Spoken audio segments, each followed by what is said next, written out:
H2R. Cet engin est unique. C'est un monstre hors norme. Il a une gueule incroyable, façonnée par deux énormes entrées d'air. Des ailerons proéminents qui servent à plaquer la machine au sol à très haute vitesse. Un habillage en carbone qui donne à la moto des airs d'avion furtif. Un cadre treillé en acier, moins rigide qu'un cadre périmétrique traditionnel. Enfin, il y a le compresseur, qui gave en air le 4 cylindres. À plein régime, il débite plus de 200 litres d'air par seconde. Au final, la H2R c'est 326 chevaux, 216 kg tout plein fait, un compteur qui grimpe à 357 km/h et un bruit tout droit sorti des enfers.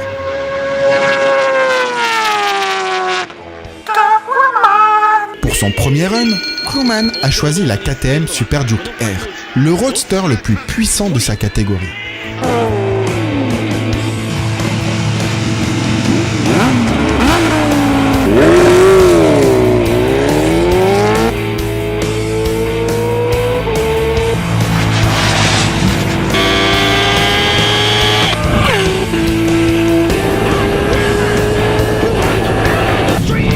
Malgré de belles performances, notamment sur les premiers 400 mètres, la pauvre KTM s'est faite atomiser.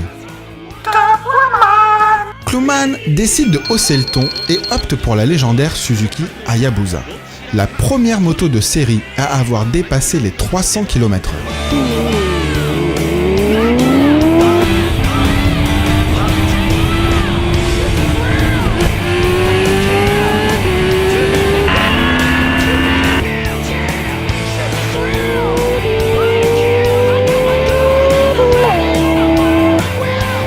Pourtant dotée d'un aérodynamisme parfaitement étudié, l'Hayabusa est balayée par la puissance de la H2R. Mais ce chacal de Cluman n'est pas prêt d'abandonner. Il tente un coup de poker et sort de son arsenal un karting KZ 125.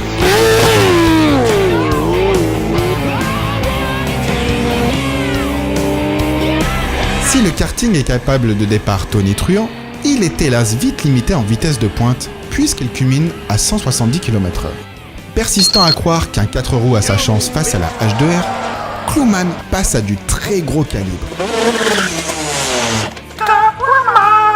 Une Mercedes AMG GTS et son V8 biturbo.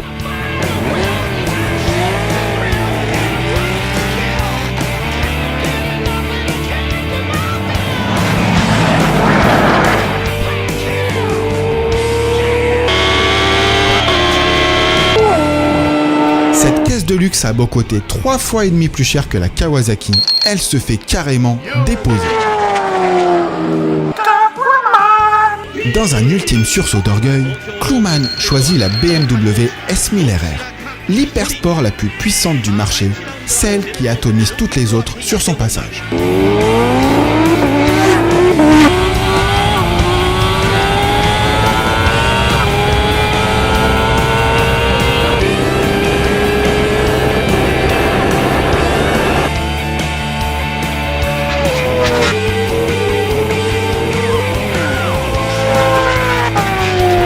Sur un 1000 mètres départ arrêté, la sportive allemande aura donné du fil à retordre à la Kawasaki H2R.